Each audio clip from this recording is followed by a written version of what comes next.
இந்திய கம்யூனிஸ்ட் கட்சியின் சார்பில் கடந்த ஆகஸ்ட் 6ஆம் தேதி முதல் நாளை 15ஆம் தேதி வரையில் 10 தினங்கள் நாடு முழுவதும் மக்கள் சந்திப்பு இயக்கத்தை நடத்தி கொண்டிருக்கிறது. அதன் ஒரு பகுதியாக இந்த இயக்கம் இன்றைக்கு 9வது நாளாக கோவையில் நடைபெறுகிறது.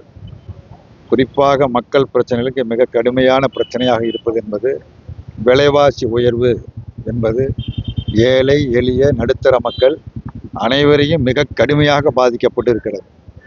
அரிசி உட்பட அனைத்து அத்தியாவசிய பண்டங்களின் விலைகளும் உயர்ந்திருக்கிறது. சிலிண்டர் விலை உயர்ந்திருக்கிறது. பெட்ரோல் டீசல் விலை உயர்வு மக்கள் வாழ முடியாத ஒரு கடும் பொருளாதார நெருக்கடியை உருவாக்கி இருக்கிறது. இவைகளை கட்டுப்படுத்துவதற்கும் பொது விநியோக முறையில் அனைத்து அத்தியாவசிய பண்டங்களையும் மக்களுக்கு எளிதான முறையில் கிடைக்கச் செய்ய உறுதியான நடவடிக்கைகளை ஒன்றிய மாநில அரசுகள் மேற்கொள்ள வேண்டும். இப்படி விலைவாசி உயர்வு கடும் நெருக்கடிமிக்க சூழலில் சிறு குறு தொழில்களுக்கான அந்த மின் இணைப்புக்கான டெபாசிட் கட்டணம் திடீரென உயர்த்தப்பட்டிருப்பதாக தெரிவிக்கிறார்கள்.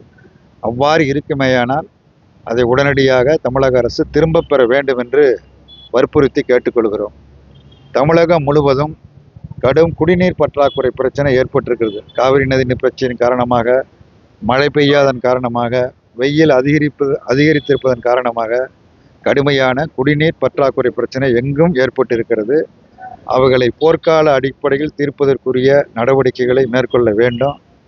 குறிப்பாக